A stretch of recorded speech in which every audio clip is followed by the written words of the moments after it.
Party के leader ने कहा ना, और एक पार्टी लीडर ने कहा ना कि हम वो भी कुछ,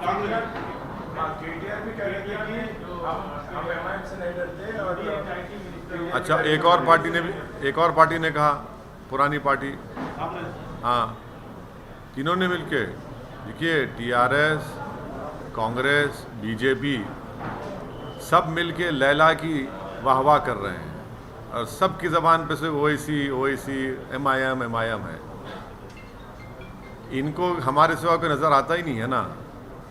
क्या बात है यार, अच्छी बात है, चलिए, मगर इनको हम इन तमाम को बोलना चाह रहे हैं कि हम भी किसी से नहीं डरते, हम सिवाय अल्लाह के किसी से नहीं डरते, बस, और क्या है। पॉलिटिकली क्या समझते हैं कि बीजेपी जो है आपको टारगेट करके पॉलिटिकल माइलेज ज़्यादा देगी? देखिए अमित शाह साहब को, होम मिनिस्टर को बड़ी तकलीफ़ है कि वो हमारी कॉन्स्टिट्यूंसी में आए थे, चार मीनार के दामन में आए, दोनों वार्ड लूज़ कर गए।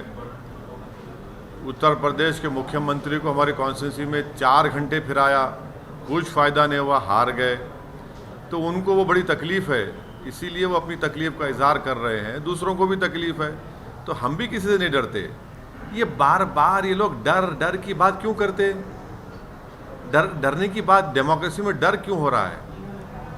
और डेमोक्रेसी में माइनॉरिटीज़ को कॉन्फिडेंस दिलाना ना, आप तो मेजॉरिटी हैं, आप तो रूलिंग पार्टी हैं दिल्ली के, आप तो शाह साहब हैं, तो आपकी ज़बान से डर क्यों निकल रहा है?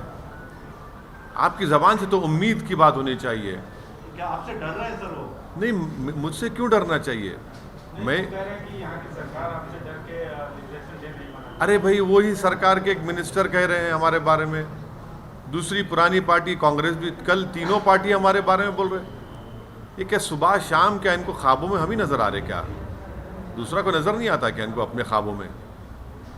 सर, अमित शाह ने कहा है कि 2024 में बीजेपी तेलंगाना में सरकार बनाएगी और ऑफिशियली लिबरेशन डे मनाएगी, तो आप उस पर क्या कहना चाहते हैं? क्या बीजेपी यहाँ पे सरकार बना सकती है? देखिए,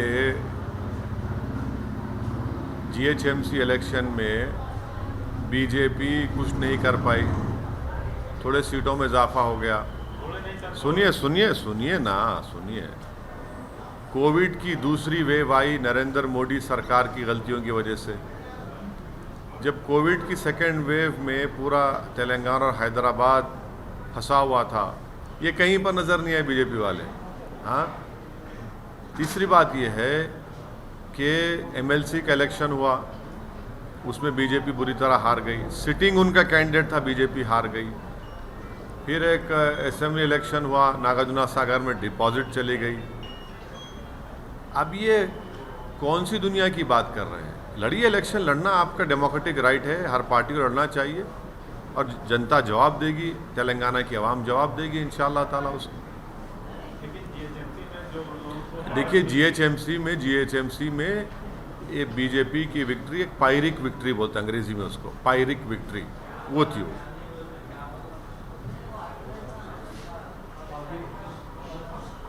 सर, ये प्रधानमंत्री जो एससीओ मीटिंग में कहे कि वो भी रेडिकलाइजेशन के खिलाफ है और मॉडरेट जो है बात को पसंद करते हैं। देखिए, हमारा मानना ये है कि रेडिकलाइजेशन जहाँ कहीं भी होता है, जिस किसी समाज में होता है, वो उस मुल्क, उस कंट्री, उस देश के लिए, रूल ऑफ लॉ के लिए ख़तरा है। हम प्रधानमंत्री से ये जानना चाहेंगे कि कानपुर में एक 10 साल की लड़की अपने बाप को बचा रही थी, एक मॉब जमा होकर मार रहा था उसको, वो क्या रेडिकलाइज नहीं हुआ मॉब? वो एक आदमी चूड़ियाँ बेचता है तो उसको चूड़ियाँ बेचने की इजाज़त नहीं है क्योंकि उसका नाम मुसलमान है, क्योंकि वो एक मुसलमानों में ओबीसी मंसूरी बरादरी से उसका ताल्लुक़ है, उसका ताल्लुक़ चौरी चौरा के बुज़ुर्गों से। और फिर तीसरा ये है कि जो जितने मॉब लिंचिंग के वाक़यात हो रहे हैं, वो जो लोग नारे लगा रहे हैं जंतर मंतर पर, वो भी तो रेडिकलाइज हो चुके हैं। तो हम प्रधानमंत्री को कह रहे हैं कि यकीनन रेडिकलाइजेशन किसी भी देश के लिए, रूल ऑफ लॉ के लिए थ्रेट है, और प्रधानमंत्री को ये रेडिकलाइजेशन की जो मिसालें मैं पेश किया हूँ, उस पर भी प्रधानमंत्री को उस पर कंडेम करना चाहिए, उसकी मजम्मत करना चाहिए, और प्रधानमंत्री को ये भी बोलना चाहिए कि एक स्टेट का मुख्यमंत्री अब्बा जान कहता है, वो क्या प्रधानमंत्री उससे मुत्तफिक हैं उनकी उस भाषा से? और क्या ये जो अपने आप को सेकुलर कहते हैं वो चचा जान बोलता है, तो क्या वो भी उससे मुत्तफिक हैं? ये लोग रेडिकलाइज नहीं हुए क्या? ये भी रेडिकलाइजेशन है। तो प्रधानमंत्री से हम उम्मीद करते हैं कि वो इन तमाम रेडिकलाइजेशन को भी नोटिस लेंगे और इसका रोकथाम करेंगे। अब प्रधानमंत्री की जो स्पीच रेडिकलाइजेशन एससीओ में हुई, हम उनसे जानना चाहते हैं कि अमेरिका ने तालिबान के लीडर्स को उनके ट्रैवल के लिए एग्जेम्पशन दिया है, तो क्या प्रधानमंत्री अमेरिका के इस डिक्टेट को मानेंगे, फैसले को? हम ये इसलिए पूछ रहे हैं क्योंकि भारत यूनाइटेड नेशन की सैंक्शन कमेटी का चेयरमैन है। तो क्या अमेरिका के हुक्म पर, क्या भारत अमेरिका के हुक्म को मानकर तालिबान के इन तमाम लीडर्स को डिलिस्ट करेगा, या फिर इनको यूएपीए की टेरर लिस्ट में इनका नाम शामिल करेगा? ये प्रधानमंत्री को बताना पड़ेगा, क्योंकि अमेरिका ने तालिबान के लीडर्स के ट्रैवल के एग्जेम्पशंस दिए हैं। तो फिर क्या हम भी उसको मानेंगे क्या? ये देश को बताना चाहिए मोदी सरकार। सर, ये चाचा जान की बात कर रहे थे, हाल ही में राकेश टिकैत ने आपके ऊपर भी टिप्पणी की थी कि चाचा जान जो है सपोर्ट कर रहे हैं बीजेपी को, लेकिन आपने तो पहले फार्मर्स के पक्ष में बोला था, फार्मर स्ट्राइक पे, तो क्या ऐसी बात हो गई कि राकेश टिकैत? नहीं, आज भी मेरा मानना ये है कि जो फार्म लॉज बनाए गए वो भारत के संविधान के, भारत के आइन के ख़िलाफ़ है, और वो किसानों के मफाद में नहीं है, बल्कि वो बड़े इंडस्ट्रियलिस्ट को उससे फ़ायदा पहुंचेगा। आज भी हमारा स्टैंड वो है, उसमें कोई स्टैंड में तब्दीली नहीं आई। राकेश टिकैत ने जो आपके अब देखिए, ऐसा है ना कि ये इनका माइंडसेट है। इनको लगता है कि मुसलमान को इस तरह से पुकारो, तो चाहे वो उत्तर प्रदेश के मुख्यमंत्री हों या ये मौसूफ हों, ये इनकी मानसिकता को, इनके माइंडसेट को का इजहार करता है, जिसमें मुसलमानों से कूट कूट कर नफ़रत भरी हुई है। तो मुझे कोई फ़र्क नहीं पड़ता, ये देश देख रहा है, उत्तर प्रदेश के मुसलमान इसको सुन रहे हैं, देख रहे हैं, और इसको अंग्रेज़ी में कहते हैं डॉग विजिल पॉलिटिक्स। उर्दू में तर्जुमा करेंगे तो कुत्ते की सीटी की सियासत इसको कहते हैं। इसी में ये इंडल्ज कर रहे हैं और ये देख रहे हैं लोग। तो राकेश टिकैत के बारे में आप बोल रहे हैं कि वो भी मुसलमानों के खिलाफ देखिए, है, जो और इस वो तरह भी के कर रहे हैं। जो इस तरह की बातें करते हैं, इस तरह के शब्द का इस्तेमाल करते हैं, वो सिर्फ मुसलमानों के खिलाफ इस्तेमाल करते हैं ना।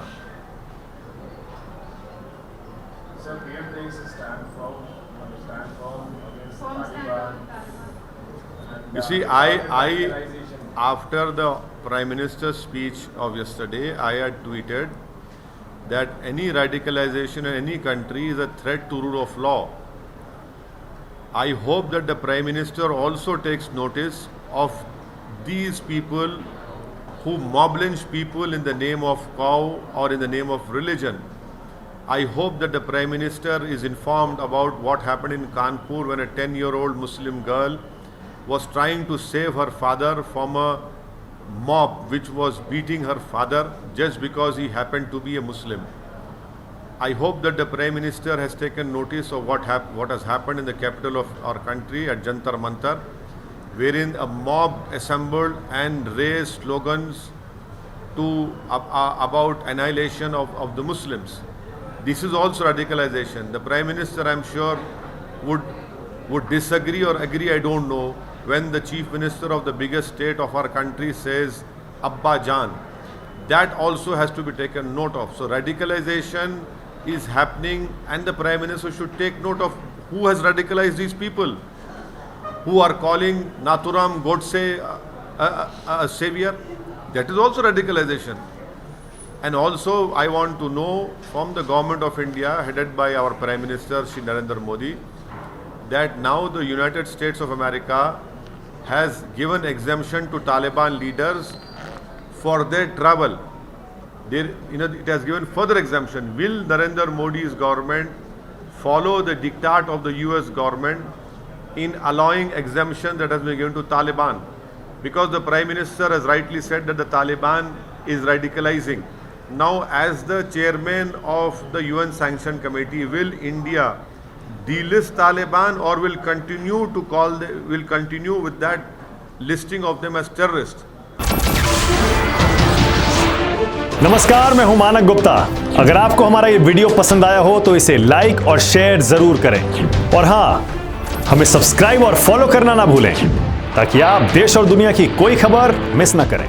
तो जुड़े रहिए हमारे साथ और देखते रहिए News 24।